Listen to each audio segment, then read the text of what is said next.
Let's talk about chocolate, beyond what you ate last night. There's a factory in Warsaw, the capital of the European nation of Poland, that recently opened its doors to show the public something it hasn't before, a chocolate museum. The factory has been here since 1937. It weathered the Nazi invasion of World War II, withstood the Soviet influence afterward, witnessed Poland's political transformation from communism into a republic, and more recently, it's seen the price of cocoa double because of weather instability in West Africa, where most cacao beans are farmed. All the while, the factory has tempted noses in the neighborhood whenever the wind carries its confectionery fragrance. And its newly opened museum is showing Poland's youngest generation how it's made desserts that delighted their ascendants.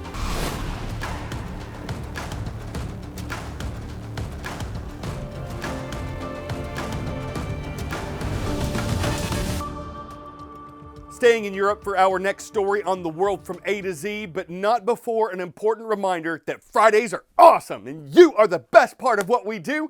I'm Carl Azuz. Thankfully, you're spending some time with us. Earlier this week, a storm system blew in from the Mediterranean and struck the European nation of Spain. It brought torrential rain to eastern and southern parts of the country. The nation's government says a year's worth of rain fell there in 8 hours. That caused catastrophic flooding, with water rushing into homes, tossing cars like toys, and blasting mud and debris through communities. Officials said yesterday afternoon that at least 158 people had died, though many are still missing. Cold fronts in fall and winter can and have triggered intense rains before in this part of the world. But the British Broadcasting Corporation said this year's floods are Spain's deadliest since 1973. Hundreds of members of the Spanish military have been deployed to help in rescue efforts and get to hard-to-reach areas. The priority at this point, according to the nation's prime minister, is to save lives, and dozens have been so far. On this date in world history, November 1st, 1512 was the first time the public could walk into the Sistine Chapel, look up, and see one of the greatest Western masterpieces ever created. The Italian artist Michelangelo had spent 4 years painting scenes from the Bible on the chapel's ceiling. He'd done most of the work unassisted, using a complex scaffold, possibly suffering health problems, and he'd done it all reluctantly because he would have rather sculpted than painted. November 1st, 1755 was when the capital of Portugal was hit by a massive earthquake, tsunami, and a resulting fire that largely destroyed the city. Historians estimate that more than 60,000 people were killed in Lisbon alone, and far-reaching effects of the disaster were recorded throughout the North and South Atlantic Ocean. While Vice President Kamala Harris and former President Donald Trump have very different messages in these last few days, their travel schedules are quite similar. And that tells us exactly what we should be looking at on election night, the results in those critical battleground states.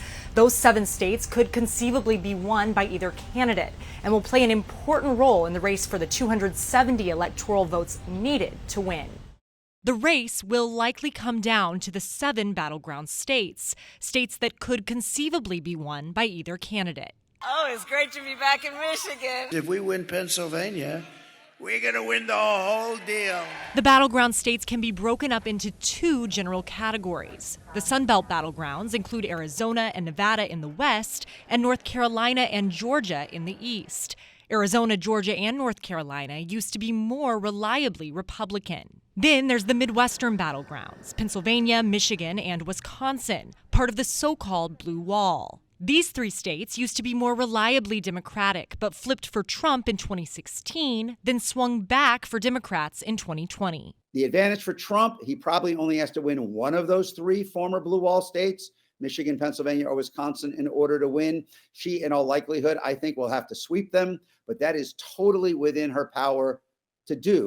Reporting in Washington, I'm Julia Benbrook.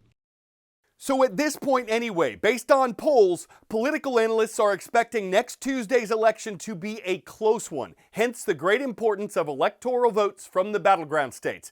And as we mentioned earlier this week, Maine and Nebraska don't have a winner-take-all electoral system.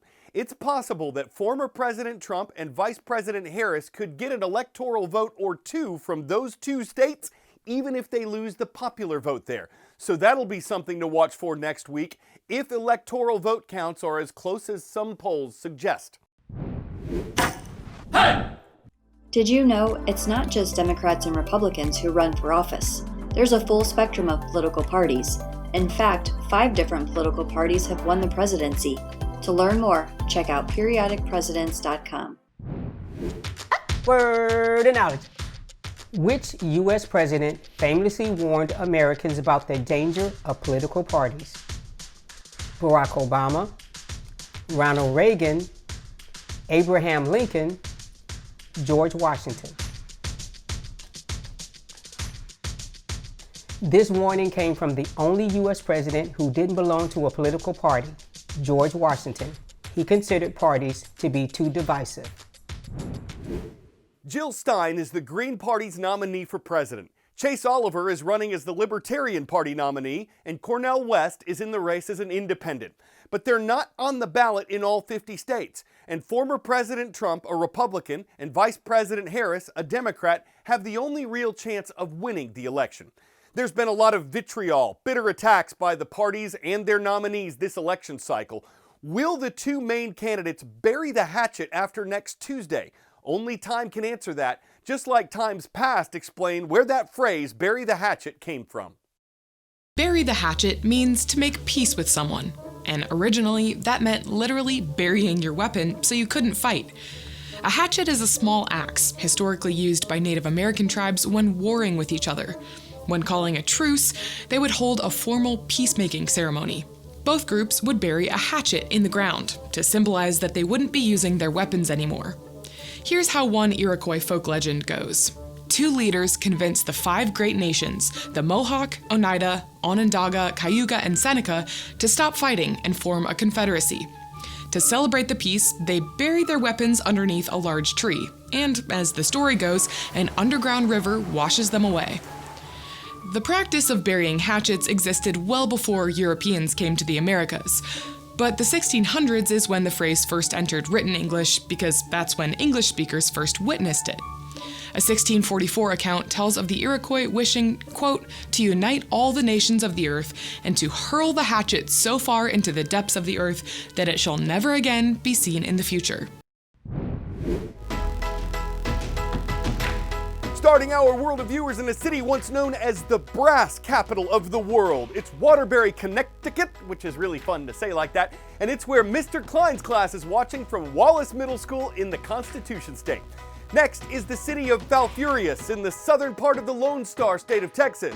Big hello to Miss Barrera's class watching there at Falfurrias Junior High School. And from the Hawaiian capital of Honolulu, we welcome Mrs. Saito's class. Great to have y'all watching from the Punahou School in the Aloha State.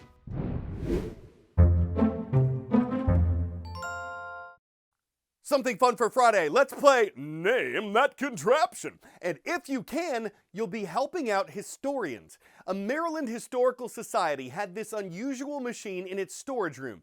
Except for the motor, it's believed to be 100 years old. They got it up and running, but for what?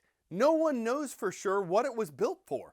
The prevailing theory is that it would help beat the air out of biscuit dough, but the society is asking the public for any other ideas.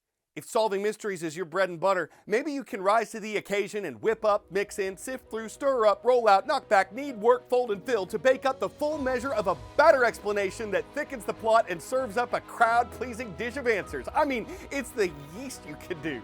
I'm Carl Azuz, baking up puns on the world from A to Z. We hope your weekend is filling and fulfilling and that we can dine again next Monday.